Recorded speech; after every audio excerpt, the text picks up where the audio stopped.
Kepeduliannya bukan hanya untuk kemanusiaan tapi untuk program catatan demokrasi. Terima kasih guys.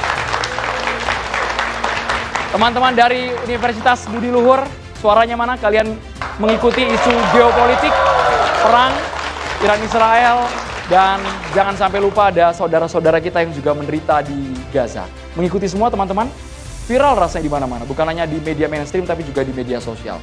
Kami berharap ada ruang dari teman-teman bisa bersuara malam hari ini di Catatan Demokrasi. Saya akan mengenalkan satu persatu narasumbernya, ada wajah baru, ada juga wajah yang sudah sering menjadi narasumber, tapi terima kasih banyak sudah meluangkan waktu malam hari ini. Sekali lagi, pasti publik bertanya, kenapa yang satu ini dikasih panggung terus di TV One? Mbak Monique Rickers. Selamat malam, terima kasih, shalom. Aktivis pro-Israel, tapi dalam konteks kemanusiaan kami ingin dengar apakah Mbak Monique tetap hatinya untuk Israel atau jangan-jangan sudah berpaling, hatinya luluh untuk Gaza. Malam hari ini kita dengarkan Mbak Monique ya, kita dengarkan, kita kasih ruang yang berimbang untuk semua pihak. Kemudian ini yang bisa dikatakan bukannya ingin mengadu, karena mereka memang posisinya sangat-sangat berseberangan, perspektif yang berbeda jauh. Ada pakar Timur Tengah juga, Kang Irfan Maulana. Selamat malam, Kang Irfan Maulana. Boleh Kang, gunakan mic-nya, Kang Irfan. Terima kasih. Kang Irfan selalu bersuara dalam 1-2 bulan ini mengenai isu perang. Kemudian ada juga Muhammad Hussein Gaza. Jurnalis aktivis kemanusiaan pro Gaza. Assalamualaikum semua. Assalamualaikum. Kemarin kami cukup miris dan juga viral di media sosial ketika Mas Hussein Gaza sama Mbak Monique, itu gambarnya Mbak Monique merapat ke Mas Hussein Gaza, sepertinya Mas Hussein Gaza betul-betul tidak mau melihat sosok Mbak Monique, tapi malam hari ini bersedia hadir dalam satu meja catatan demokrasi. Terima kasih Mas Hussein Gaza.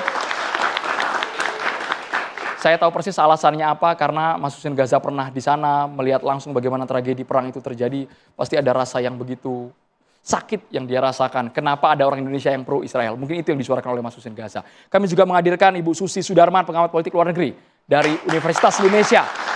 Bu Susi, sehat Bu? Terima kasih banyak. Terima kasih banyak Bu Susi. Dan ini dia wajah baru di Catatan Demokrasi. Terima kasih banyak yang viral di media sosial. Kami melihat semua isu rasanya ditanggapi oleh pendeta yang menenangkan semua pihak, yang juga tidak memandang satu agama saja. Pendeta Marcel Sairang. Malam. Halo, Pendeta Marcel. malam.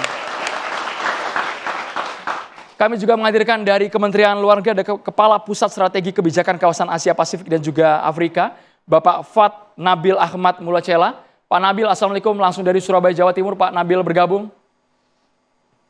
Sudah terdengar jelas Pak suara kami, Pak? Selamat malam. Malam Pak Ya, Nabil. jelas.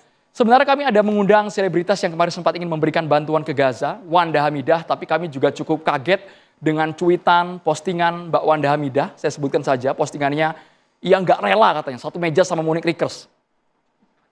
Saya kaget, Berarti saya betul-betul mohon kaget. Maaf ya. Saya kaget, apakah punya dendam pribadi secara personal sampai ada kalimat darah mendidih, Mas, sorry, saya tidak sudi datang ke Catatan Demokrasi.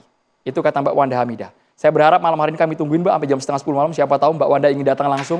Boleh juga join Zoom, bergabung di dialog kita malam hari ini. Kang Irfan, kita tidak mau bawa-bawa agama ya Kang ya. Karena dunia juga sudah protes akan kekejaman yang dialami warga Gaza.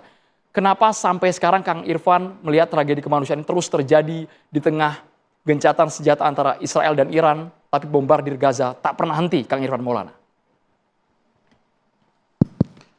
Terima kasih Adro. Anda tadi menyampaikan bahwa kita tidak boleh bawa-bawa agama. Ini masalah kemanusiaan. Tapi justru kali ini, justru karena itu saya akan mengutip pendapat para agamawan. Yang membenarkan judgement Anda bahwa ini adalah masalah kemanusiaan. Justru pendapat tokoh agama sendiri. Hari ini saya membaca postingan seorang pastor evangelis Palestina. Beliau ini pernah diwawancara oleh TV One ya, beberapa waktu yang lalu ketika awal-awal perang Gaza. Namanya Pastor Munter Ishak. Beliau terkenal dengan statement dia bahwa kami umat Kristiani Palestina bagian dari perjuangan bangsa Palestina menuntut kemerdekaan Palestina. Namanya Pastor Munter Ishak. Beliau juga sering diundang ke Amerika ceramah di berbagai gereja. Hari ini beliau mau posting yang menurut saya sangat menyentuh hati. Kata-katanya begini, saya terjemahkan bahasa Indonesia ya. Dunia telah melupakan Gaza. Tiap hari terjadi pembantaian, membabi buta. Gambaran yang sangat mengerikan. apalagi yang harus dikatakan dan diperbuat untuk menghentikan genosida ini. Manusia dibakar hidup-hidup. Tapi ada Tuhan, kata dia. Suatu hari keadilan surgawi akan dimenangkan. Tuhan yang pengasih. Poin dari Munzer Ishak. Seorang pastor Palestina evangelis yang pernah mengatakan bahwa umat Kristiani Palestina adalah bagian dari perjuangan bangsa Palestina untuk merdeka. Itu kan menunjukkan bahwa isu Palestina bukan isu agama Islam Yahudi. Bukan isu Islam versus Kristen. Tapi bangsa Palestina baik Muslim maupun Kristen bagian dari satuan yang utuh bangsa Palestina yang dijajah menghadapi genosida Israel. Dan kita tahu sendiri kan di Gaza ada gereja tua yang tertua konon ketiga di dunia. Yang selama ratusan tahun utuh. Itu dihancurkan oleh Israel. Jangan lupa juga di Palestina itu ada gereja makam suci. Yang diperebutkan oleh 4 denominasi. 7 denominasi. Tapi bisa dikelola dengan baik karena dijaga oleh 2 keluarga muslim. Yang memegang kunci gereja. Jadi 2 keluarga muslim itu yang ngatur jadwal 7 denominasi itu menggunakan itu gereja. Kalau enggak rebutan itu. Itu gereja umurnya lebih dari 1000 tahun. Di Palestina itu banyak situs-situs suci Kristiani yang terawat rapi utuh sampai saat ini. Dulu Pak ada gereja Yohanes yang pernah terbakar gara perang salib tapi dibangun lagi oleh Ottoman. Dan orang-orang Kristen, Arab, Yahudi, Muslim ratusan tahun hidup damai, sejahtera dalam toleransi hingga berdirinya Israel, hingga terjadi peristiwa Nakba di mana ratusan ribu warga Palestina baik Muslim, Kristen terusir dari rumah dan kampung-kampung halaman mereka. Bahkan konon saya dapat cerita rumah keluarga Netanyahu itu dulu ada rumah seorang Arab Kristen yang sekarang sudah terusir kemana. Peristiwa Sheikh Jarrah itu di Yerusalem juga rumah orang Kristen Palestina. Kita juga tahu ada Hanan Asrawi, juru runding PLO, seorang Kristen Palestina. Kita juga tahu Suha Tawil istri Arafat juga seorang Kristen Palestina. Kita juga tahu seorang Edward Said intelektual Palestina itu seorang Kristen. Jadi kekristenan di Palestina dan di Timur Tengah itu umurnya 2000 tahun. Orang Arab Kristen itu adalah orang-orang yang pertama memeluk Kristen sebelum orang Eropa. Setelah peristiwa penghancuran Bait Suci, sebagian orang Yahudi Exodus, itu wilayah Palestina, Yerusalem itu dihuni oleh orang-orang Arab yang convert menjadi Kristen. Itu jangan lupa, jangan sampai sejarah lupa. Tapi Kang Irfan buktinya di Indonesia banyak, baru-baru kemarin ada seorang remaja sedang ikut pemilihan karena dia menyuarakan pro dengan Israel, membentangkan bendera di lokasinya, kemudian dia dieliminasi Miss Indonesia. Itu contoh kasus, itu menurut saya agak terenyuh ya. Karena saya ingat begini, Pak Adro. Saya ingat tahun 2012 atau 2013, saya terima undangan dari PGI, Persekutuan Gereja-Gereja Indonesia, yang di Salemba itu. Undangan itu yang menandatangani mendiang Sabam Sirait, seorang tokoh Kristen Parkindo, terkenal, seorang legend lah di kalangan umat Kristiani, seorang politisi juga. Levelnya seorang negarawan lah, mewakili umat Kristiani. Undangannya apa? Undangan doa renungan untuk bangsa Palestina. Di situ pembicaranya adalah Duta Besar Palestina, Ribi Awad. Tapi itu mungkin undangan yang terakhir yang saya terima. Setelah itu saya tidak tahu apakah masih ada momen-momen semacam itu. Itu satu. Yang kedua, Pak Andreas Sewanggo, Pendeta Andreas Sewanggo, beliau menulis buku bagus tentang bagaimana sikap gereja menyikapi konflik Israel dan Palestina. Beliau mantan ketua umum PGI.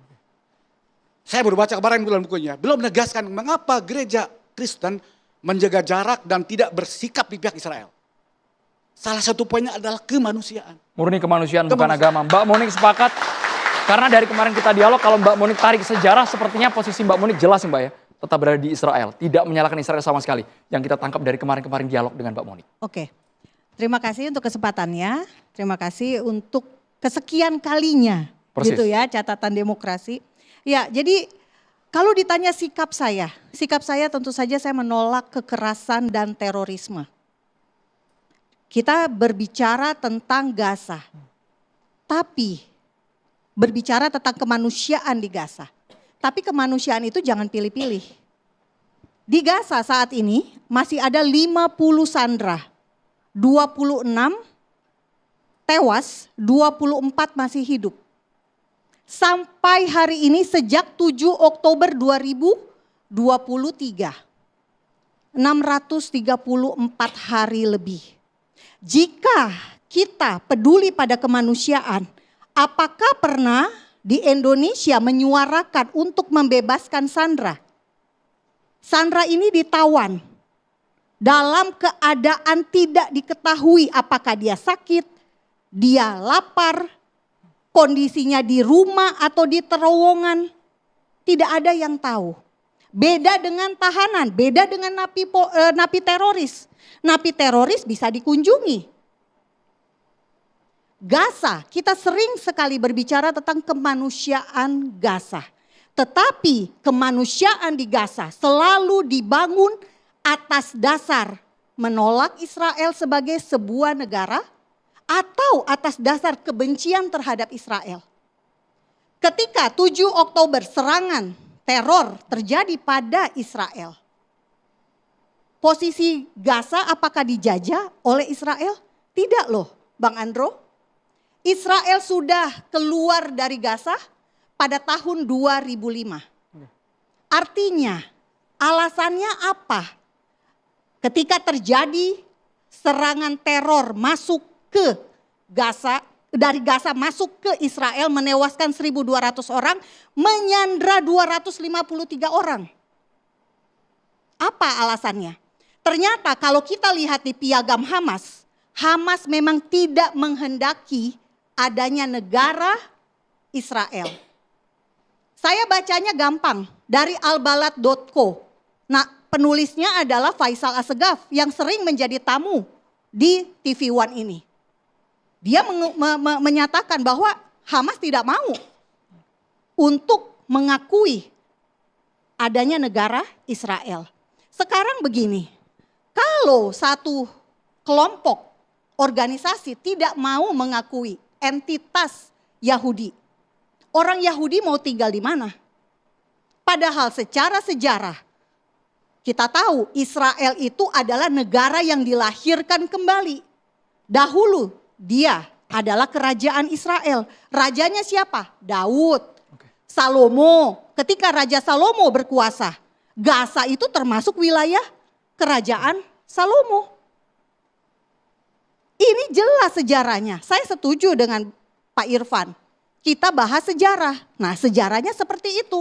Gaza adalah kota warisan untuk suku Yehuda. Suku Yehuda itu sukunya Raja Daud. Sukunya Yesus Kristus. Ada di Yosua 15 ayat 47. Dasar hukumnya jelas, legalitasnya Israel berdiri itu jelas. Resolusi 181 PBB. PBB membagi 2 tanah mandat Inggris. Pada saat itu petanya dinamakan apa? Palestina.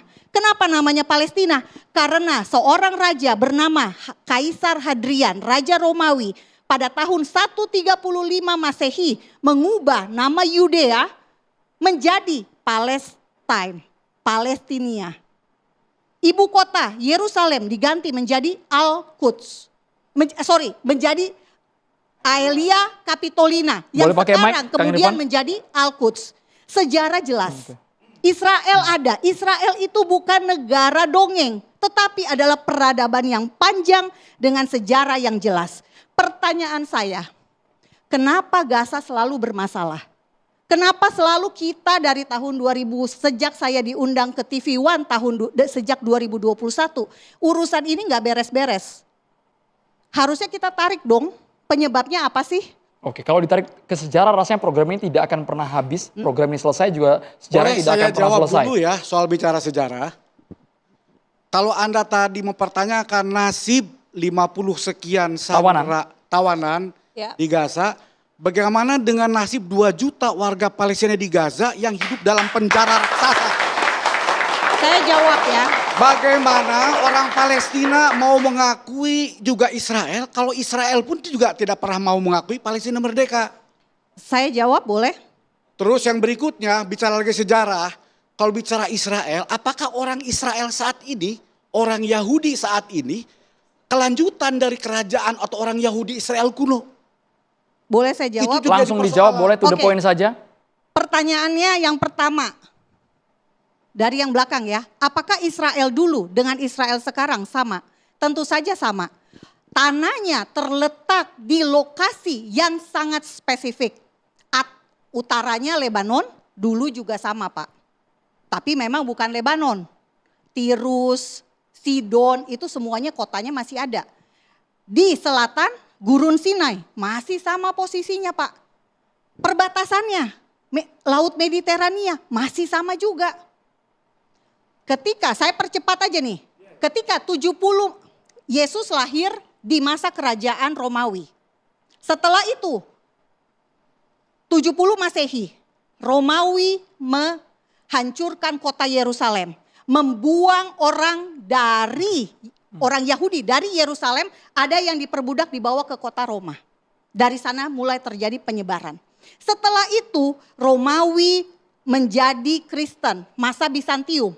Pada saat kemunculan Islam, Umar bin Khattab menyerang Yerusalem tahun 638 Masehi. Setelah itu berganti-ganti kekhalifahan Islam. Apakah orang Yahudi tergenosida? Tidak, masih ada tapi jumlahnya sedikit. Sampailah di Ottoman. Ottoman 400 tahun adik-adik menjajah tanah Israel. Masih ada orang Yahudi di situ. Setelah itu baru ketika Turki kalah perang 1917, tanah itu diberikan kepada Inggris. Begini Mas Andro, gimana ceritanya logika kita ya. Mas Andro tinggal misalnya di Bogor, sudah ratusan tahun turun-temurun. Tiba-tiba ada orang datang entah dari mana, ngerebut tanah Mas Andro karena 2000 tahun lalu ini tanah milik nenek moyangnya. Anda lawan tidak? Pasti dilawan. Boleh Ada lagi orang yang saya jawab? ngaku 20 tahun lalu itu tanah nenek moyang saya. Percaya enggak? Masuk akal enggak? Memang Pak. Kacau. Rumah Mas Ando tiba-tiba ada orang dari Gunung Salak. Ini 500 tahun lalu ini kerajaan Pajajaran. Nah Anda pergi dari sini. orang-orang, boleh saya jawab? Kan nggak masuk akal. Kacau balau dunia kalau begitu. Maksudnya Gini. jawaban dari Mbak Moni nggak masuk akal semua. Sangat tidak masuk Boleh akal. saya jawab? Nanti semua orang bisa main klaim. Ini tanah Bapak 1000 tahun lalu milik kakek nenek moyang saya. Ya begini. Terus saya ambil. Anda Bang pergi. Irfan. Masuk akal tidak? Tidak masuk akal Bu. Baik. Kalau pakai pendekatan tekstualis agama. Tidak, itu saya tidak pakai masuk, Bu. sejarah. Tidak Karena masuk, sejarahnya Bu. bukan sejarah Karena dari. ada pertanyaan juga apakah orang Yahudi sekarang ini juga keturunan orang Yahudi 2000 tahun lalu? Tadi itu saya juga sudah bilang pertanyaan. orang Yahudi di masa Ottoman saja masih ada Pak. Betul, dan mereka hidup damai, tentram. Betul. Di Palestina, Setelah itu terjadi yang di namanya Maroko, mandat Inggris. di Irak. Mandat Inggris di- dulu nih Pak. Kita ke mandat Inggris. Itu artinya Pada keberadaan saat mandat Israel Inggris itu hasil dibagi dari dua. kolonialisme. Yang dibagi dua. Jadi begini Bu, jangan lupa Anda baca Norman Finkelstein. Sejarawan Yahudi Avi Shlaim, Ilan Pape. Ilan Pape itu mengatakan ini orang Yahudi Perancis. Ya, boleh Dia saya mengatakan bicara? begini. Langsung dijawab saja Mbak. Oke, Mbak orang-orang Moni. langsung Nggak jawab, perlu pakai tapi izin kalau lagi Mbak kalau bicara Orang-orang demokrasi. Zionis pendiri Israel itu ateis, tidak bertuhan. Mbak Moni harus menjawab sesaat lagi. Kita harus Tapi jeda dulu di catatan ketika demokrasi. dia Mbak Moni. merebut- Kita harus jeda dulu kalau bersama kami pemirsa.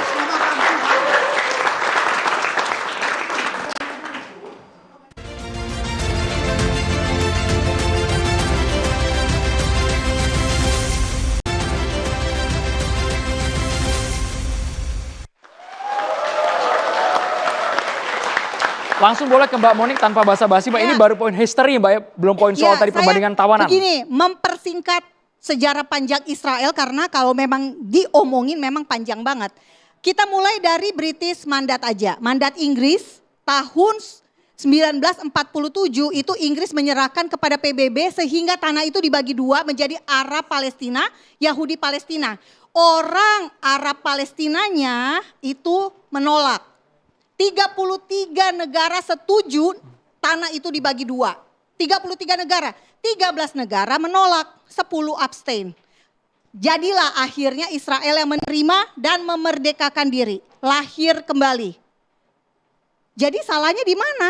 Kan ini PBB yang membagi Ada dua salahnya. tanah Kalau bisa 181, resolusi 181. Dasar hukumnya di situ, legalitasnya di situ. Kalau kita mau memperpanjang lagi, jadi Israel sama Palestina ini perang terus. Enggak, yang masalah itu tanah, jatah tanah untuk Palestina itu dikuasai oleh orang Yordania. Di sisi mana? Yudea dan Samaria atau tepi barat. Di Gaza yang kuasai siapa? Mesir. Bukan salah Israel dong kalau negara Palestina gagal berdiri. Yang salah kenapa Yordania dan Mesir mencaplok jatah tanah untuk orang Palestina. Kita tanyakan orang yang lama sekali tinggal di Gaza, Mas Hussein Gaza, langsung dijawab Mas. Baik, sebelumnya saya mau nanya ke Mbak Monik. Mbak Monik pernah kuliah sejarah di mana, Mbak? Pernah ngajar sejarah? Sejarawan bukan? Saya Oke, jawab sekarang dulu dong. saya akan Saya belajar sampaikan. sejarah dari Alkitab saya karena Saya Alkitab akan sampaikan. sampai di Romawi. Saya akan sampaikan ini Saya belajar teologi sejarawan industri asli di ya. Salatiga. Sejarawan asli, perhatikan. Bisa dicek di buku-buku ya. Bukan orang-orang yang ngaku sejarah, paham sejarah. Saya akan bahas. Ada banyak sebetulnya nama-nama sejarawan Yahudi. Saya akan sebut dua aja. Dua sejarawan Yahudi profesor. Ya. Dan apa narasi-narasinya? Pertama namanya Ilan Pape. Silakan dicek. Profesor di Universitas Exeter. Sejarawan Yahudi profesor. Apa dia bilang? Proyek Zionisme itu tidak pernah tentang hidup berdampingan. Tapi tentang menyingkirkan penduduk asli atau ethnic cleansing. Kedua, dia bilang apa? Bicara tentang perdamaian sambil menduduki tanah orang lain adalah bentuk kemunafikan tertinggi.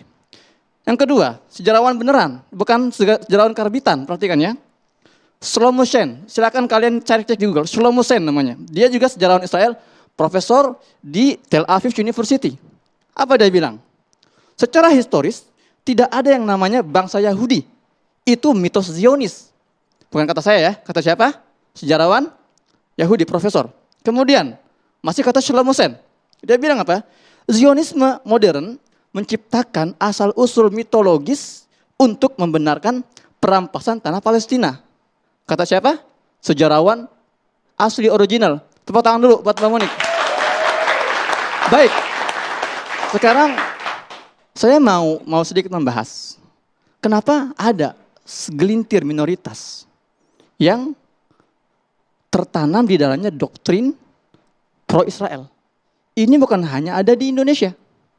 Tapi memang ini adalah proyek yang didesain oleh Israel. Tahun 1950, Perdana Menteri Israel yang pertama, David Ben Gurion, dia pernah melaunching satu operasi namanya Peripheral Alliance Strategy.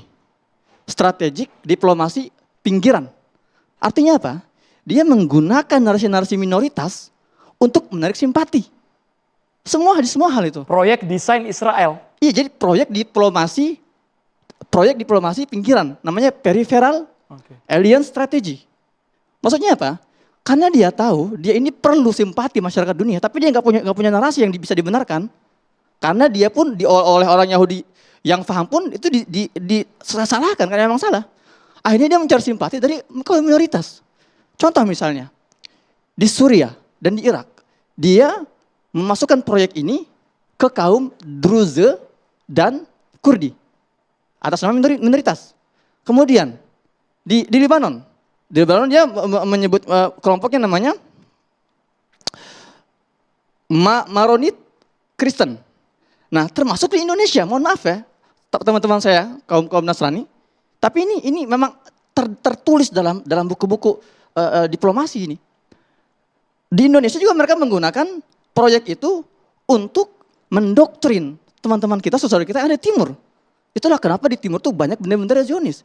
Jadi seolah Israel itu ingin menunjukkan bahwa kami ini peduli minoritas loh. Kami ini memperjuangkan minoritas. Dan diantaranya ide seperti emansipasi perempuan, ide LGBTQ, itu Zionis itu yang mendukung. Mereka bermain di situ. Dan ini tersusun rapi, terdesain rapi. Maka kita jangan terlalu menyalahkan mereka juga ya, teman-teman kita di timur. Tapi tugas kita adalah mengedukasi mereka hari ini. Maksudnya apa? Lihat bagaimana para pendiri bangsa kita mendidik kita tentang ini bukan hanya masalah agama, bukan. Kalau bicara masalah agama, tadi disebut masalah tawanan Israel di Palestina. Lihat bagaimana para pejuang di Palestina merawat baik-baik. Lihat bagaimana ketika dibebaskan, jangankan tawanannya, anjingnya pun dirawat oleh para pejuang Gaza. Saya mau bahas secara emosional, bayangkan. Para pejuang Gaza ini, semuanya itu mereka sudah dibunuh, kalau enggak ayahnya, ibunya, anaknya. Kalau mereka itu berjuang secara atas dasar emosi, itu enggak akan mungkin dibiarkan hidup itu. Para tawanan itu. Bapak saya dibunuh, anak saya dibunuh. Dan di depan saya ini adalah tawanan Israel. Kalau saya ini bukan pejuang yang memiliki nilai kemanusiaan, itu sudah saya habisi itu. Tapi apa yang dilakukan oleh para pejuang Gaza? Mereka kasih makan. Bahkan para pejuang Gaza enggak makan. Yang penting tawanan makan. Mereka bersihkan. Mereka muliakan. Ketika akhirnya dibebaskan, itu dalam kondisi bersih, seger. Kenapa para pejuang Gaza itu mereka menawan? Bukan untuk dibunuh, bukan. Tapi untuk ditukar dengan 10.000 tawanan Palestina yang masih mendekam di penjara Israel. Kenapa itu tidak dibahas? Kita lihat seperti ini. Ya. Jadi, kalau tadi bicara masalah penyerangan 7 Oktober, kenapa itu doang yang dibahas? Kenapa tidak tahun 2012 ketika Israel memulai serangan ke Gaza? Kenapa tidak tahun 2014 ketika Israel memulai serangan ke Gaza? 2021 ketika Israel memulai serangan ke Gaza. Setiap kali Israel memulai nggak pernah dibahas. Giliran 7 Oktober dibahas bertahun-tahun. Dan jangan lupa, kenapa mereka melakukan 7 Oktober? Karena ada data intelijen yang menyebutkan kepada mereka akan ada serangan besar. Itu terjadi bulan Mei sebelumnya, tahun yang sama. Israel menyerang para petinggi jihad Islami, satu faksi perlawanan, secara tiba-tiba. Dihabisi. Dan sampai kepada para intelijen pejuang Hamas di Gaza bahwa giliran Hamas akan tiba. Maka daripada mereka pasif akan digempur, mereka ambil jalan awal, langkah pertama. Tapi sekali lagi bukan untuk apa? Bukan untuk membunuhi, tapi untuk menawan. Ketika ada satu perhelatan di Israel, lalu di situ di framing bahwa para pejuang Gaza itu menembaki mereka, itu kan sudah dibahas oleh warga Israel di Gaza dimanusiakan. Mbak Monik tanggapi dulu. Tadi perbandingan angka 50 yang keluar dari mulut Mbak Monik. Warga Israel dimanusiakan. Itu hoax dari mana? Saya ini Mas, saya jadi wartawan 18. Yang bagian mana nih Mbak? Yang hoax, yang dimanusiakan, anjing pun dikasih makan, hewan pun juga diberi makan, diperlihatkan. Itu menurut Mbak Monik boleh hoax saya bagian jawab mana? ya? Oke. puluhan juta Ini ya, manusia 250. menonton proses pertukaran tawanan. Nonton nggak kalian semua? Nonton kan? Siapa? Gini, kenapa? Jujur ya, kenapa saya dalam video itu saya tidak mau menjawab Mbak Monik? Karena Mbak Monik ini kalau ngomong tanpa data, menuduh hoax tanpa data. Mohon maaf, maka saya capek jujur aja. Saya bukan tidak menghormati Mbak Monik, saya mau menghormati. Saya tidak mau. Ini nasihat. Dijawab, Iya. Mbak Monik dijawab Mbak. Karena pasti tanpa data. Pasti tanpa data, lihat nih. Coba pasti, Mbak, kita kasih suara Mbak Monik. Keluarkan data, keluarkan. Yang mana yang hoax? Kami tidak ingin menyebarkan hoax malam hari ini. Mbak Monik, kita harus berdasarkan dengan data dan juga fakta. Pertama saya Pakai mic boleh Mbak? Pakai mic boleh? Data apa ini? tunjukkan foto orang Gaza yang memamerkan 2 bayi yang dibunuh di Gaza selama ditawan. Sumbernya mana Ariel sumbernya? Bibas dan Kefir Sumbernya mana Bibas. sumbernya? Mana Ini sumbernya? adalah orang Gaza yang memamerkan foto. Ini dibunuh oleh teroris Hamas. Betul kan Mas? Dan Ini framing namanya. silakan Dia kasih lihat foto. cari Dia kasih lihat Ariel foto. Bibas dan Kefir Nggak kasih Bibas sumbernya. di Sandra. Sumbernya mana? Di Sandra Kasih beritanya, dan kasih kemudian linknya. mati. Ini yang saya bilang argumen Yang sontoloyo. kedua, jatah saya bicara adalah ini adalah bukti bahwa Israel memanusiakan orang Indonesia yang anti Israel sekalipun dibawa pulang. Menurut Jewish Insider, Israel menolong aktivis kemanusiaan di Gaza. Salah satunya adalah Mas Hussein Gaza. Ini buktinya dari inilah.com. Kalau tidak percaya silakan tanya ke Kemlu. ada namanya Mas, ini tanggapannya sudah Bapak melebar nih, Yuda Mas. Nugraha, Direktur Tanggapannya sudah nggak Perlindungan nyambung nih. Warga Negeri. Kita kembali ke laptop, kita kembali ke Warga topik deh. Negeri. Boleh, ya. Perlindungan Mbak Monik, titik Warga sampai situ tuh Negara boleh. Jadi Kementerian gini, Luar Negeri. Ini terlalu beresiko Mas kalau Andromeda, kenapa Jadi dia tidak bisa artinya, membantah? kan Karena nggak punya dibilang- data. Yang dibilang adalah Yang dia punya orang adalah Yahudi foto, jahat, lalu kan? dia memframing. Apa Dia buktinya? nggak Ini loh buktinya. mana beritanya? Itu siapa yang Buktinya upload? ini, tolong kamera itu siapa disorot. yang upload? Enggak, Tolong saya bicara kamera bicara disorot. itu tuh. Saya bicara soal foto, tentang Mbak. soal foto itu, sorry, Mbak. foto yang Soal foto kita Soal seperti itu, tampilkan Mas. di layar soal foto. Mas Andro, soal supaya seperti tidak itu. framing. Sekarang ini ngeri. Itulah. Ngerinya kita karena zaman ChatGPT, zaman AI takutnya fotonya. Dan ini nggak Mbak ya. jelas. Takutnya fotonya tidak sesuai dengan fakta. Ini nggak jelas. Jadi gini. Pertama dia ngaku sejarawan. Apa yang ngaku ahli sejarah? Tapi nggak pernah kuliah sejarah.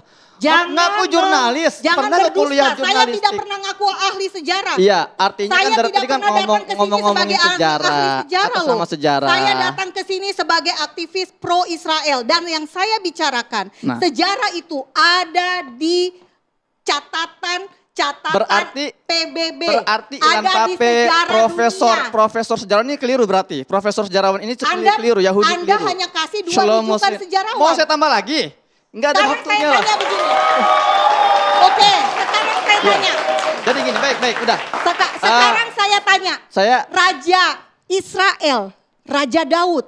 tolong itu jangan hoax kembali atau bukan? jangan kembali ke sejarah, jangan Hoax atau jangan bukan? bahas sejarah karena ini bukan Please, bidangnya Mbak mahasiswa, Monik ya. hoax atau tidak? Jangan banyak Hoax. jangan bahas sejarah, ini bukan bidang Raja bidang Israel Anda. itu berdiri menjadi raja di kerajaan Israel. Itu lokasinya di mana? Apakah sama dengan Majapahit Nah. di Indonesia? Pak Monik, justru orang-orang Palestina saat ini yang tinggal di Palestina itu jangan-jangan mereka itu yang keturunan Raja Daud. Saya nggak Ayo. masalah. Nggak masalah. Mereka yang keturunan Sulaiman. Saya tidak masalah. Yang keturunan Musa.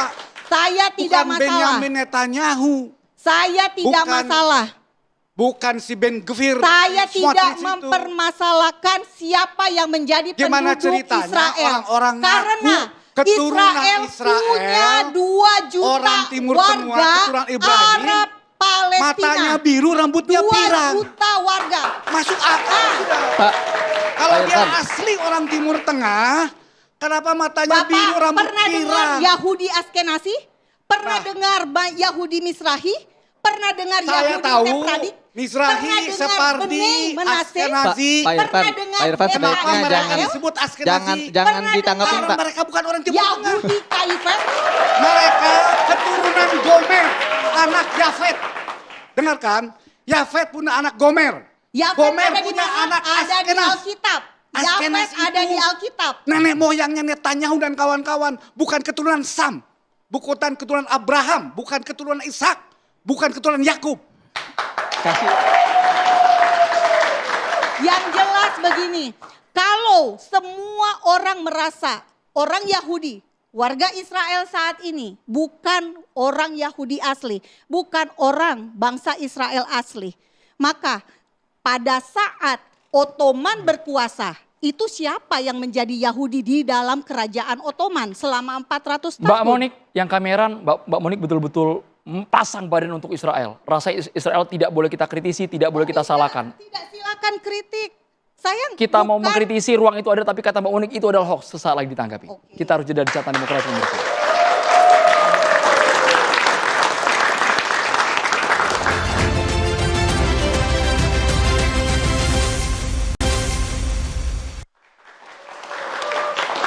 Kalau bahas sejarah rasanya kita kembali 2000 tahun lalu, tapi yang di depan mata saja, yang kebrutalan ditunjukkan kepada seluruh mata dunia.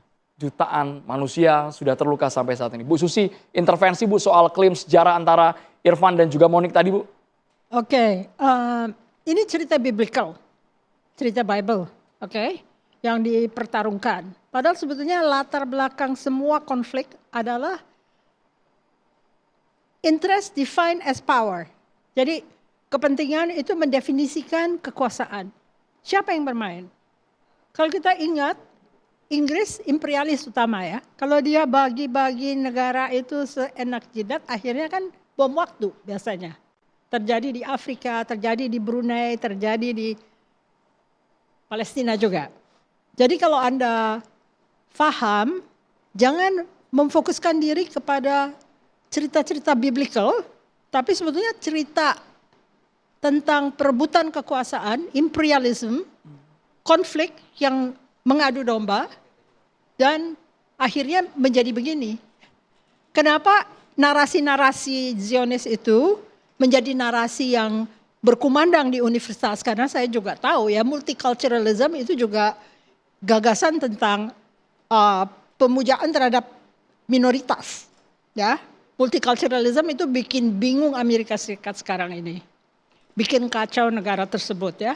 Dan itu kebanyakan guru-guru saya orang Yahudi Amerika. Jadi jangan lepas dari persoalan bahwa ada masalah kekuasaan, masalah perebutan pengaruh yang dilapisi oleh cerita-cerita Bible, cerita-cerita kitab suci. Padahal sebetulnya gagasan dari Zionis, Ben Gurion itu ateis. Oke? Dia membayangkan Israel itu menjadi Israel Raya. Mengambil Transjordan, mengambil Syria, mengambil Lebanon, mengambil sebagian dari Saudi Arabia dan sebagainya. Kenapa itu penting? Amerika Serikat melihat Israel itu efektif. Israel itu pandai. Yahudi itu pandai. Semite ya, sama aja sama Arab pinternya. Hanya mereka lebih organized ya.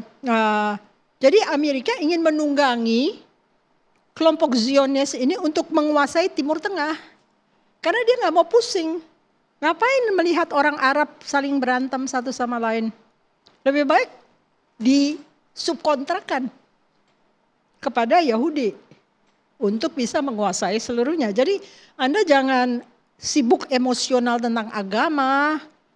Karena ini bukan soal agama, ini adalah soal imperialism.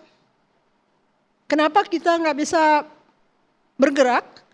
Ya karena juga kita takut dengan sekutu. Mana ada pemimpin kita yang berani secara lantang membela-bela? Kan nggak ada. Jadi sebagai orang muda yang akan menjadi pemimpin masa depan, selalu ingat imperialisme itu masih ada. Dan imperialisme itu bisa diwakilkan kepada kelompok-kelompok yang pandai. Kalau kita lihat sekarang rejim sudah mendekati kelompok Zionis dalam arti uangnya, Rockefeller, Rothschild, dan kawan-kawan, itu Anda harus berhati-hati. Karena yang diinginkan untuk menjelmakan Israel Raya itu adalah sumber daya alam kita. Jadi kita diadu domba oleh Cina, kita diadu domba oleh Zionis, bubarlah Indonesia. Tapi sikap Indonesia rasanya jelas Ibu Susi, kita mendukung penuh kemerdekaan Palestina, Bu. Ya tetapi yang di bawah meja kan nggak kelihatan. Maksudnya apa, Bu? Di bawah meja ada apa? Ada urusan diplomasi apa, Bu? Ada kepentingan lah.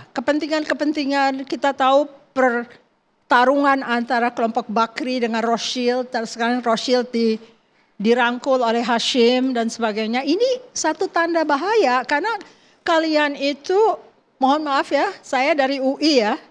Saya tahu mahasiswa saya super pintar dan saya tahu orang Indonesia itu super pintar sampai saya sering sedih membaca paper-paper mereka. Tapi mereka dikunci oleh imperialism intelektual. Kita membaca buku-buku barat, barat itu, saya lama di Amerika tapi saya kadang-kadang harus mengkritik juga. Cara mereka membuat textbook adalah mendefinisikan secara sama. Mereka mensosialisasikan orang seperti mensosialisasikan ekonomi kita ke World Bank, ke IMF, PBB itu siapa yang bikin? Kalau PBB Amerika yang bikin, dia akan membuat agar hukum internasional tidak berlaku dikodifikasi sebagai hukum Amerika. Misalnya hukum disabilitas. Orang cacat dikemukakan di PBB untuk dilindungi. Lalu orang Amerika bilang kita tidak boleh ratify. Dia tidak meratifikasi UNCLOS, dia tidak meratifikasi Kyoto Protocol, dia tidak meratifikasi Paris Agreement, akhirnya keluar ya Donald Trump. Jadi jangan melulu soal agama, karena agama itu adalah poles-polesannya. Berarti maksud Bu Susi Zionis berlindung berkedok dengan lapisan agama? Padahal sebenarnya dia ateis. Oke. Sebenarnya dia ateis. Jadi agama itu tentang cinta kasih. Oke. agama itu tentang bersimpati kepada orang yang terluka. Kita boleh ke Pendeta Marcel. Agama soal compassion, soal cinta kasih. Pendeta Marcel boleh bersuara. Oke. Sekarang di tengah perang Iran, Israel sudah gencatan senjata, tapi Gaza terus-terusan digempur. Oke, saya terima kasih dulu atas kesempatan yang diberikan dan sudah diundang. Dan kalau saya tahu seseru ini, saya lebih memilih untuk jadi host aja, Mas Andro. Wah, Iya. kita bukan menghadirkan dialog yang seru ya, ini bukan Iya. seru, ini bukan seseruan. Iya, dari tadi saya tuntak, saya pikir Tuhan. Kalau tahu gini saya jadi host aja, Mas Andro. Mungkin TV Fan butuh 2 host, saya siap sih kali ini ya. Oke. Nah, kalau ditanya dari saya, tentunya kan latar belakang saya adalah seorang pendeta ya. Artinya dari perspektif seorang pemuka agama Kristen, artinya begini. Ketika melihat apa yang sedang terjadi sekarang, tentunya sama seperti apa yang tadi saya pandang dari perspektif TV One juga, bahwa bicara tentang kemanusiaanlah adalah fondasi kita. Artinya begini, ketika bicara tentang apa yang terjadi hari-hari ini, tentunya sangat kita sayangkan kalau bicara tentang adanya korban. Dari sisi manapun, setiap orang, setiap jiwa itu berharga. Artinya apa? Yang kita harapkan bersama adalah kedamaian. Dari sisi manapun korban itu jatuh, itu kesedihan buat setiap kita. Artinya ketika saya melihat korban dari sisi di Palestina, di Gaza, kemudian dari sisi sebaliknya, saya menangis melihat itu. Kenapa? Karena sekali lagi setiap orang itu berharga. Artinya saya sangat berharap sekali, kalau dari perspektif saya tentunya, bahwa ya kedamaian itu bisa tercipta. Meskipun faktanya segelintir orang yang dianggap minoritas kok masih pasang badan untuk Israel. Nah, ketika bicara tentang pasang badan ya dalam hal ini, karena saya belajar Alkitab, saya belajar sejarah Alkitab, saya bisa mengerti kenapa ada orang yang akhirnya mendukung apa yang menjadi tindakan dari Israel masa kini. Tapi kita sekali lagi, saya mengcover bahwa kedamaian tentunya menjadi harapan kita bersama. Karena bicara tentang peperangan itu kerugian buat siapapun. Artinya bicara tentang kedamaian, kemudian jiwa-jiwa tadi itu berharga, itu penting. Perlakuannya, Pendeta Marcel, perlakuannya yang dipertontonkan, yang diperlihatkan semua media, kami tidak memandang agama Nasrani, Islam, non-Muslim, tapi perlakuannya kok sangat terkesan, bukan lagi terkesan, tapi biadab sekali yang dipertontonkan oleh Zionis Israel kepada warga Gaza. Sepakat nggak teman-teman di sini? Biadab nggak? Iya, artinya begini, balik lagi ya, dari sisi Israel maupun dari sisi Hamas, apa yang dilakukan dari perspektif saya, yang saya lihat dari banyak berita yang beredar ya, bahwa itu tadi tindakan yang sangat-sangat disayangkan. Artinya begini, saya kemarin baca, dari kedua sisi mereka menggunakan warga sipil untuk sebagai tameng. Dan itu buat saya sangat-sangat menyedihkan, sangat-sangat menyakitkan. Boleh dari pihak mana? Pendeta Marcel ditegaskan yang Kalau menggunakan dari tameng media, dari warga sipil. Sekali lagi based on media yang saya baca, keduanya, koreksi kalau saya salah, jadi keduanya menggunakan tameng rakyat sipil. Makanya balik lagi, boleh cek medianya, intinya adalah ketika ada korban dari perspektif saya, dan saya percaya dari perspektif orang Kristen yang belajar Alkitab, karena Alkitab itu kalau dipres jadi satu kata kasih, saya bisa statement itu sangat menyedihkan. Terlepas dari media itu benar atau tidak ya. Oke, saya koreksi dikit ya. Tadi kan minta dikoreksi ya. Pak Marcel, saya sangat menghormati ya, pendapat Pak Marcel. Harapan saya, Pak Marcel besok-besok ajak mbak-mbak samping Pak Marcel untuk ikut kebaktian Pak Marcel. Ya, itu yang pertama. Yang kedua, ya terkait warga Gaza, perjuangan Gaza menggunakan sipil sebagai tameng, itu tidak ada pembuktian sama sekali. Itulah tipe framing media barat ya. Tapi kalau kita minta satu foto aja yang membuktikan itu nggak ada. Tapi yang unik, banyak foto-foto beredar, otentik, original, tank-tank Merkava Israel, itu meletakkan di depannya itu sipil Palestina, sipil Gaza. Itu viral loh, itu viral dan itu sudah dikonfirm. Jadi mereka itu meletakkan warga sipil Gaza di depan tank mereka agar tidak diserang oleh para pejuang Gaza. Nah itu yang benar-benar terkonfirm. Adapun tuduhan warga pejuang Gaza menggunakan tameng, warga sebagai tameng, itu saya berani jamin sekarang juga itu tidak akan antum temukan sama sekali. Ya. Jadi bagus, saya sangat respect dengan kesiapan pendeta Marcel untuk dikoreksi. Maka saya sebagai orang yang 13 tahun tinggal di Gaza, saya bisa mengoreksi itu. Terima Boleh kasih. ditanggapi langsung, Pendeta Marcel, sebelum ke Mbak Monik tadi ingin juga menanggapi sepertinya. Ya, balik lagi ya. Karena sekali lagi yang tadi saya jadikan dasar adalah berita yang beredar. Artinya di media-media yang sekali lagi dari perspektif umum pasti terpercaya. Tapi sekali lagi kalau ditanya, di manakah saya berdiri hari ini? Artinya saya ada di tengah di mana kemanusiaan harus menjadi yang utama, kedamaian harus yang menjadi utama di bumi ini. Mbak Monik ingin menambahkan soal tadi Mbak, tameng, Iya. menggunakan tameng. Ya, jadi begini. Hamas itu berkuasa di Gaza sejak tahun 2006. Begitu Israel keluar dari Gaza, diadakan pemilu, Hamas yang menang. Tetapi jangan salah, Hamas adalah teroris menurut mufti dari Arab Saudi. Mufti Arab Saudi pada 2017 melalui televisi di Arab Saudi menyatakan Hamas adalah kelompok teroris. Dan Mbak Monik setuju? Jika ada Mbak Monik pernah aja ke Saudi kalau gitu. yang menyetujui tindakan terorisme Hamas, saya sudah pernah katakan di negara kita ada BNPT. Makanya ada program deradikalisasi. Badan Nasional Penanggulangan Terorisme, Badan BNPT. Nasional Penanggulangan Terorisme. Ada program namanya deradikalisasi. Saya tidak ingin adik-adik generasi muda itu menjadikan Hamas sebagai sebuah sosok perjuangan. Apakah para pahlawan kemerdekaan Indonesia memperkosa anak, memperkosa perempuan, membunuh bayi dan anak-anak Ini seperti tuduhan kafir parah ini. bebas? Ada tanpa bukti lagi. Apakah Nggak pejuang ada istilahnya kita pejuang-pejuang untuk memperkosa itu. melakukan aksi teror dan kekerasan? Tidak. Kembali lagi ke soal tameng Boleh manusia. sampai situ dulu Mbak, ditanggapi Mbak, itu Israel agak-agak tidak melakukan tameng 47.000 manusia. korban loh. jiwa di Gaza, separuh lebih perempuan dan anak-anak. Itu pertanyaan saya, kenapa datanya selalu perempuan dan anak dalam hal korban jiwa? Mana data kombatan Hamas? Berapa banyak teroris Hamas yang tewas? Yang kita tahu hanya apa? Yahya Sinwar, Ismail Haniyeh terbunuh di Teheran. Yang lainnya, ada nggak datanya? Mas Hussein Gaza ada nggak? Tidak. Datanya Mas, dikeluarkan Mas, data-datanya Mas. Kami tidak ingin framing, kami tidak ingin mengkotak-kotakan satu narasi saja, tapi harus berimbang, semuanya harus punya suara yang objektif, yang sama. Data emang nggak pernah ada. Nggak pernah ada. Jadi memang yang selama ini ditarget oleh Israel memang sipil, wanita dan anak-anak. Kalau minta data berapa Dan itu di depan mata Mas Hussein sendiri, melihat langsung kejadiannya. Ya, seperti itu faktanya. Jadi kalau tadi dikatakan bahwa ada pemerkosaan, itu kan imajinasi Mbak Monik aja sebetulnya kan? Ya.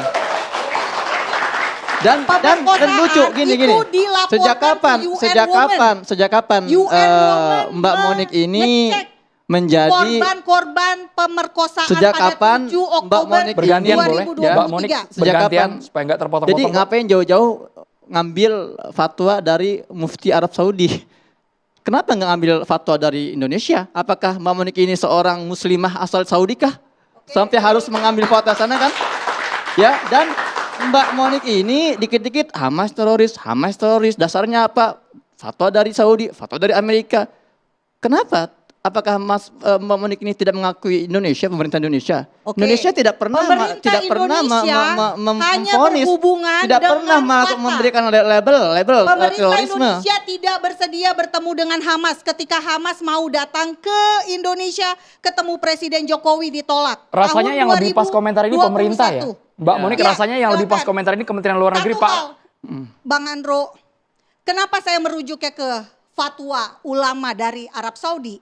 Karena Arab Saudi ini rujukan umat Islam Sunni di Indonesia, bukan? Kita rujukannya Al-Quran dan Hadis. Pak. Ya, maksudnya untuk Begini Mbak fatwa. Monik, itu biar Mbak Monik paham soal itu. Hamas itu pernah punya kantor perwakilan di Arab Saudi, bahkan pernah disubsidi oleh kerajaan Saudi. Konflik Hamas dengan kerajaan Saudi terjadi setelah Saudi mengajukan proposal two-state solution. Jadi ini politis bukan agama, fatwa itu. 2002 Raja Abdullah mengeluarkan solusi damai Arab, two-state solution dengan syarat Jadi Saudi dan negara Arab bersedia mengakui Israel dengan syarat Israel menerima keberadaan negara Palestina merdeka yang setara. Yang itu ditolak mentah-mentah oleh Israel. Sebentar dulu. Fatwanya 2017. Sebentar, belum selesai. Belum selesai. Ide itu termasuk mengejutkan buat dunia Arab waktu itu. Karena waktu itu posisinya semua wilayah itu milik orang Palestina. Hamas yang itu masih belum siap menerima proposal itu. Sebagian negara Arab waktu itu juga nggak terima. Tapi pelan-pelan ini menjadi pandangan umum bukan hanya bangsa Arab tapi masyarakat global. Sudah 148 negara PBB, sudah 75% mengakui konsep two-state solution. Kita tanyakan langsung kepada Pak Nabil dari Kementerian Luar Negeri. Termasuk Pak Nabil Indonesia. harus bersuara. Pak Dan Nabil. jangan lupa, fatwa itu temporer. Tahun 2023 Ismail Haniyah datang ke Saudi. Oke. Ketemu petinggi kerajaan, dia sempat umroh, juga pemimpin Fatah. Posisi negara-negara Arab sekarang ini ada dalam posisi bagaimana mendamaikan Hamas dan Fatah. Dan posisi Hamas sekarang sudah siap menerima konsep two-state solution. Oke. Jadi jangan pakai fatwa besok lusa bisa dirubah. Pak Nabil, kita Fatwa boleh ke itu kan tahun 2017. Kang Irfan ditahan dulu, kita boleh ke pemerintah. Fatwanya masih ada atau tidak, Pak? Maaf. Kalau saya fatwa berlaku, Ismail Haniyah tidak akan bisa masuk tuh ke Saudi tahun 2023. Nggak bisa masuk. Tidak boleh. Iya, tapi fatwanya belum lagi, dicabut kan? tahun 2014 kepala perwakilan Hamas di Saudi ditahan. Tapi sekarang udah dibebaskan. Itu fatwa udah nggak berlaku lagi. Otomatis fatwa itu sudah tidak berlaku lagi sejalan dengan perubahan sikap politik dan kebijakan kerajaan. Oke, dengan sikap politik kebijakan two state solution, Pak Nabil apakah sudah tersambung bersama kami? Pak Nabil dari Kementerian Luar Negeri? Ya, baik. Mas Andro, apakah suara saya terdengar? Jelas Bapak, Ya. ini saking banyaknya poin yang sudah dilontarkan para narasumber, Bapak ingin menanggapi poin yang mana Pak? Soal cap Indonesia terhadap Hamas Baik. di Palestina Ya, Bapak? Pertama-tama terima kasih ya atas kesempatannya diberikan untuk menanggapi pada sesi ini. Mungkin saya bisa memulai pertama terkait dengan tema kita yang setelah Iran, Israel gencatan senjata, bagaimana Gaza.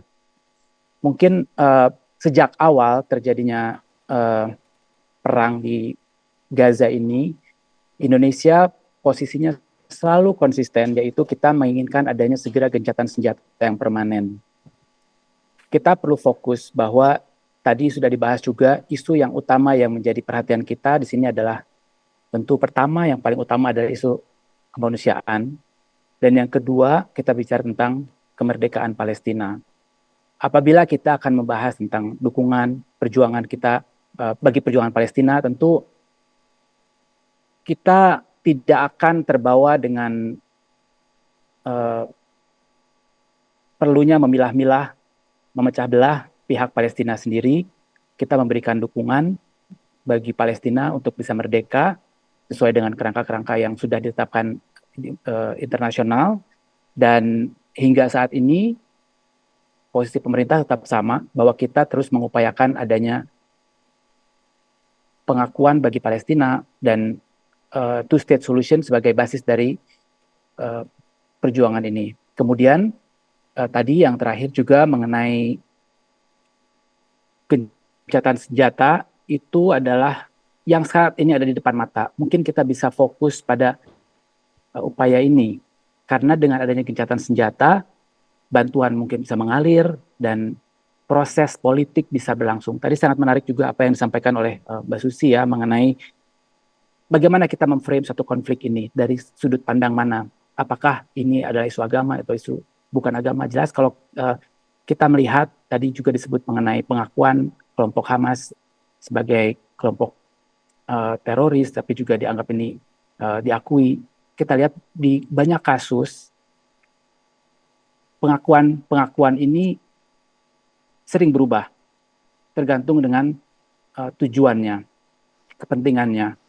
Nah, kita Indonesia tidak perlu mempermasalahkan itu dulu. Kita lebih fokus dulu pada yang di depan mata, yaitu bisa mengupayakan terjadinya gencatan senjata dan two-state solution bisa dilaksanakan, dan mungkin itu dari saya sebagai yang utama. Termasuk Pak Nabil, kami ingin tahu fakta di lapangan bagaimana penyaluran bantuan dari Indonesia ke Gaza. Kabarnya kendalanya luar biasa dihadapi di lapangan. Bapak Ibu di sini bebas bersuara di meja catatan demokrasi. Anda ingin suka-suka yang dilontarkan apapun asal bisa mempertanggungjawabkan semua statementnya. Kita kembali sesaat lagi pemirsa.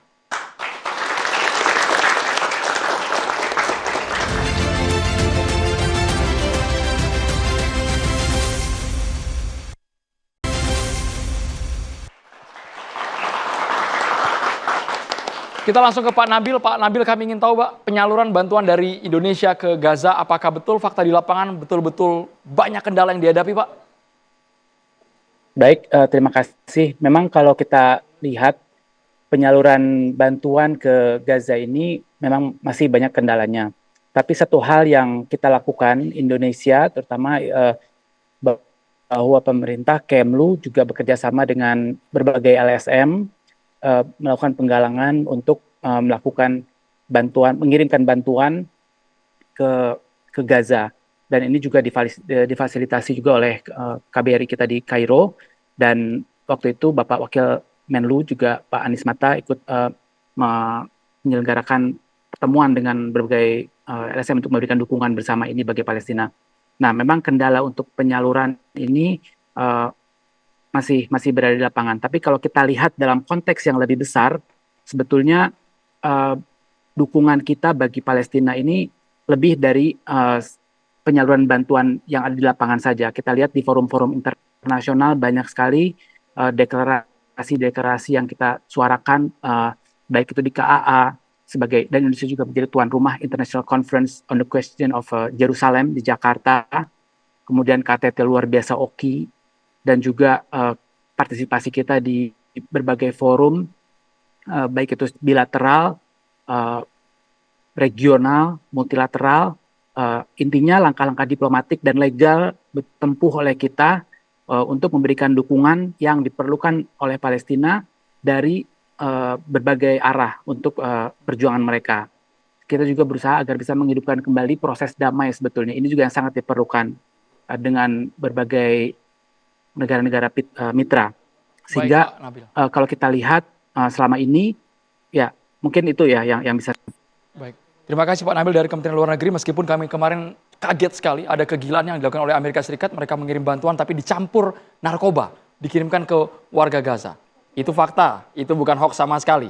Itu fakta yang terjadi di lapangan. Kita boleh libatkan mahasiswa yang ada di sini, ingin bertanya ke siapa, silakan. Silakan Mas, bersuara lantang di catatan demokrasi. Namanya siapa? Izin memperkenalkan diri, nama saya Ahmad Nur Fikri Alamsyah dari Universitas Budi Luhur. Izin bertanya ke Bapak Irfan Maulana. Bapak Irfan. Seberapa mungkinkah gencatan senjata ini terjadi secara permanen antara Hamas dan Israel? Mungkin sekian, terima kasih.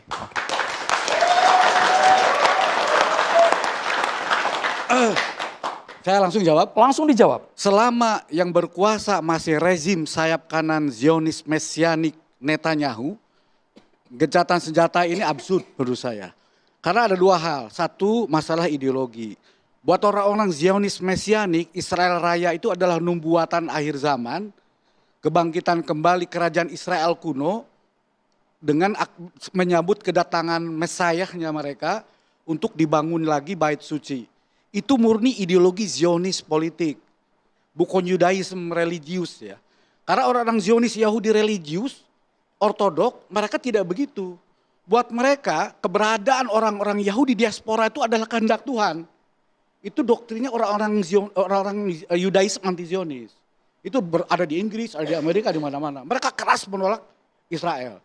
Jadi kata mereka, kehendak Tuhan pula nanti bangsa Yahudi itu akan kembali dengan kedatangan Mesias. Dan hidup damai bersama bangsa-bangsa yang lain. Tapi doktrin Zionis, Mesianik Zionis, radikal, ekstremis, rasis, apartheid ini, nanti negara Israel itu akan menjadi negara supremasi. Yang akan berada di atas bangsa-bangsa lain, bangsa superior.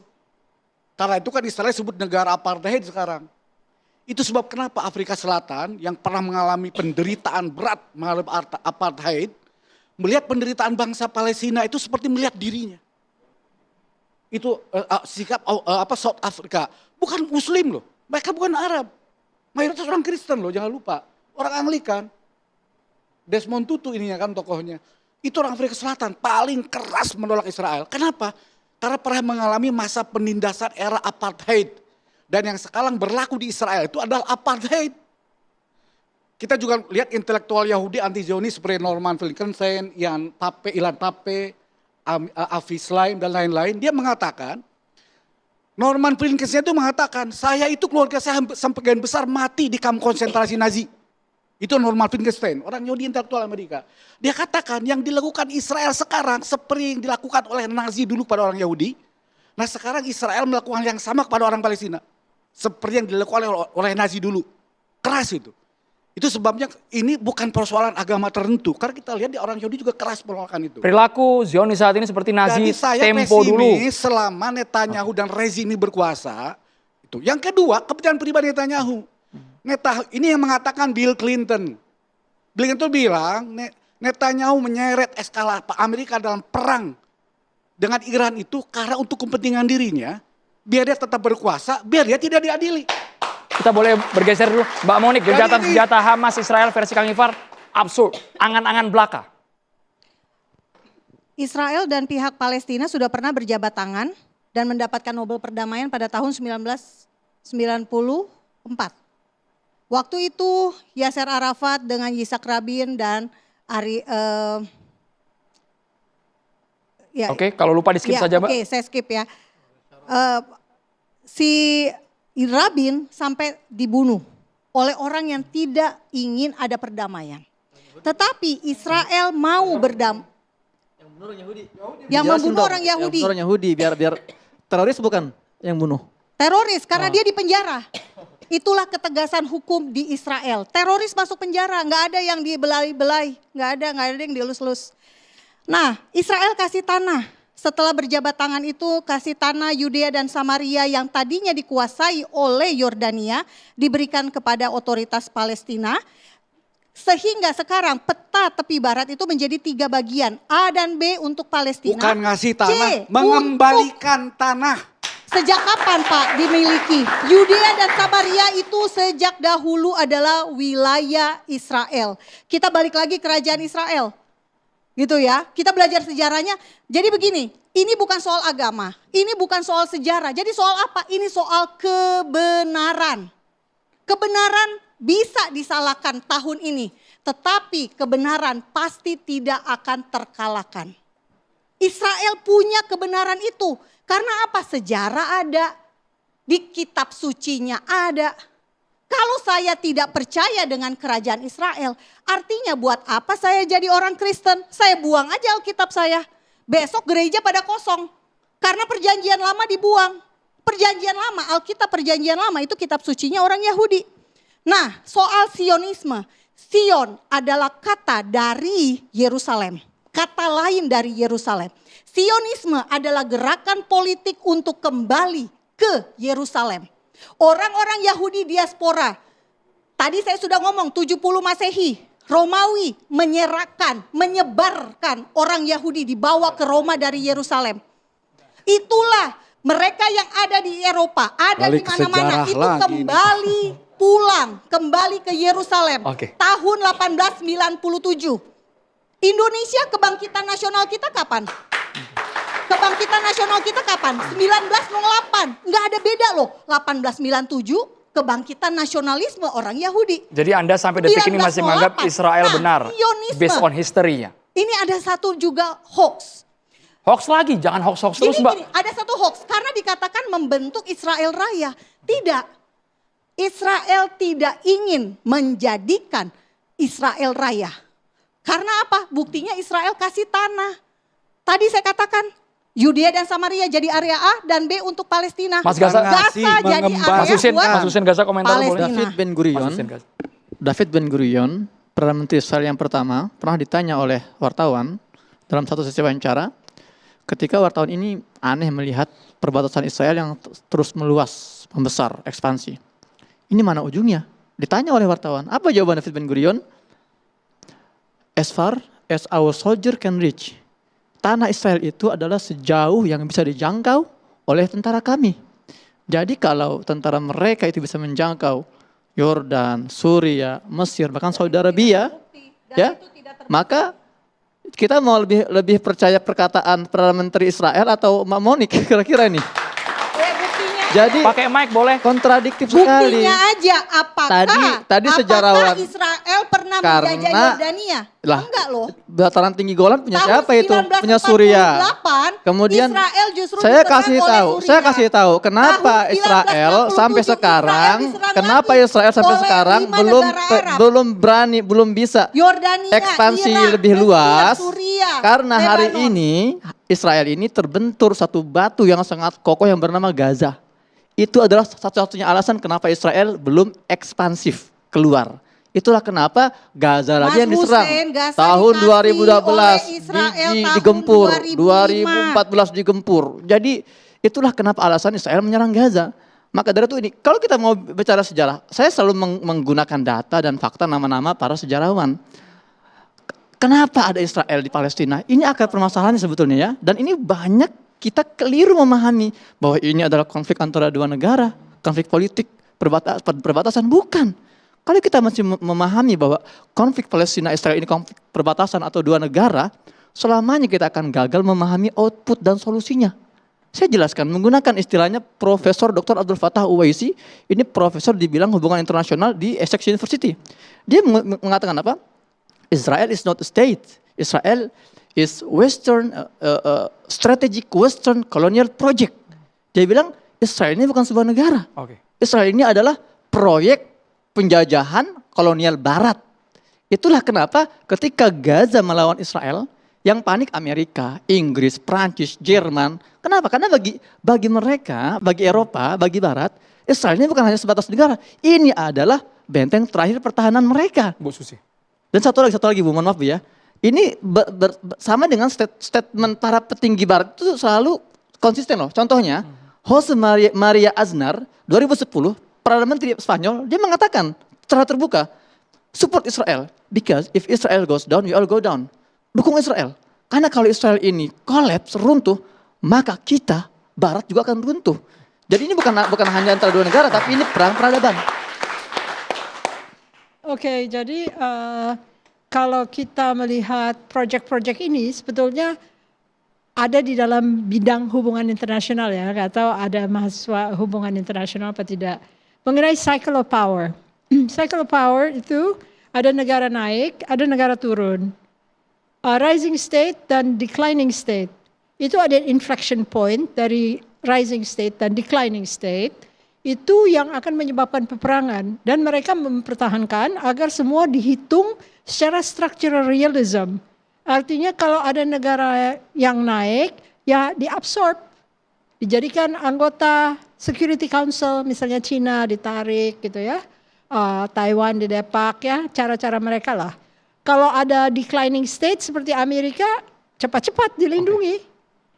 Wilayah-wilayah yang akan sensitif terhadap penurunan kekayaan mereka, yaitu oil ya. Oil dari dulu kan menjadi alasan kenapa Mossadegh diturunkan gitu ya di Iran. Karena denial policy itu terjadi untuk mencegah negara lain mengambil Iranian oil. Jadi sebetulnya kita harus melihat siapa di belakang ini. Kenapa ini terlalu penting? Karena minyak bumi, karena LPG. Oke. Ya, Qatar itu mempunyai LNG untuk 800 tahun.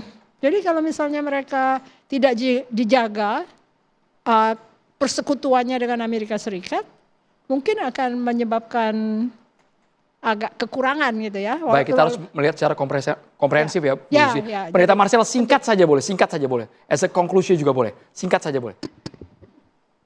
Oke, balik lagi ya, bahwa ketika bicara tentang apa yang disampaikan oleh Ibu Susi tadi ya, tentunya dari perspektif hubungan internasional, tapi kalau saya balik lagi kepada dari perspektif bangsa Israel ini sendiri, bahwa ini merupakan satu hal yang sekali lagi mereka sangat yakini dan berkaitan dengan iman dan sangat dipastikan. Tentunya sekali lagi saya tidak berdiri di sisi yang mana, tapi balik lagi saya bisa memahami bahwa mereka akan terus memperjuangkan ini dengan alasan apapun karena mereka melihat ini adalah sebuah janji Tuhan apa yang diberikan oleh Tuhan kepada mereka dan mereka akan memperjuangkan apapun dan berapapun harga yang harus dibayar.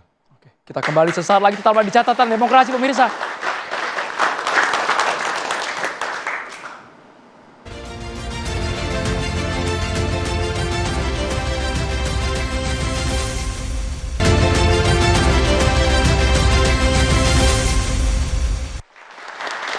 Dalam konteks genosida yang dialami oleh warga Gaza jelas tidak ada posisi netral. Untuk semua orang, umat manusia jelas yang harus kita junjung tinggi adalah sebuah kemanusiaan. Terima kasih banyak Bapak Ibu sudah hadir di Catatan Demokrasi. BHS terima kasih sudah mendukung Catatan Demokrasi. Kita tutup malam hari ini.